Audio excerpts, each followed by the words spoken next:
Hi, I just want to share my thought about the video circulating online. The incident happened in Iloilo City at Merrimart Center, August 19. It involves a transgender woman being denied access to the ladies' comfort room. I believe nga ang Iloilo is also promoting anti-discrimination or inclusivity, especially sa mga LGBTQ plus community. Pero abi mo bala, hindi kita ka-judge kay syempre wala ta kabalo sang natabo before the video was taken. Wala ta kabalo sang sitwasyon nga nakalabot sa amo to. And ang na-notice ko lang is, we as the member of LGBTQ plus community, tama gitaya ka-aggressive nga ipakigbato or ipakiglaban ng aton nga rights, which is kung kaisa, wala ta kabalo nga natapakan na nato ng iban nga tawo. Kumbaga, nagakadula na ang respect. And I know nga buot ni si Miss Ayumi Nicole, dala lang gid ni siya guro sang emosyon nga ang na-post yan ni. This is not just for Ayumi Nicole. This is in general. Gapati gid ko nga daan nga respect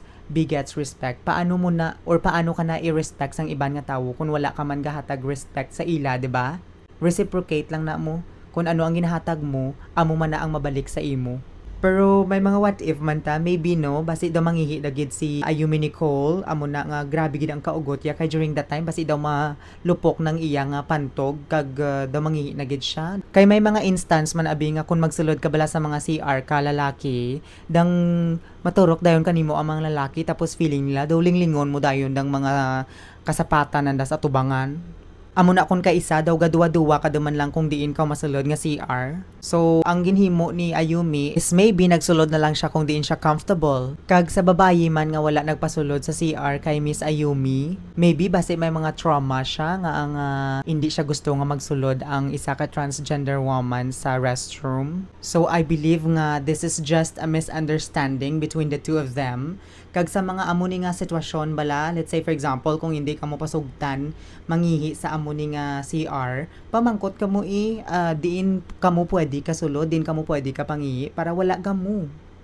That's simple. And kung hindi ka mo Japon pasugtan magsulod sa CR ka lalaki man o kung babayi, then I'm sure nga discrimination na naiya. And I believe nga ang Iloilo do not tolerate this kind of discrimination towards LGBTQ plus community. Kag sa mga big establishment man bala, kung ga-promote man kamo inclusivity, dapat hatag man kamo sang comfort room nga kung diin komportable man ang mga LGBTQ plus community, right? Hindi nga hulaton nyo pa ang mga amuni nga insidente before kamo mag-take action. Kag dapat sa mga amuni bala nga mga situation, wala na nato ni gina big deal.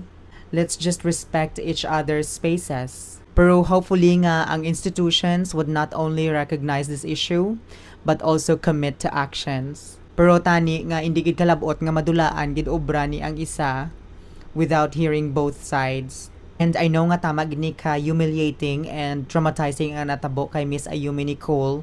And hopefully nga this is a lesson learned to everybody nga hindi tagid ma-force ang isa ka person nga patihan kung ano ang imo nga ginapatihan. So what we need is to spread awareness with respect.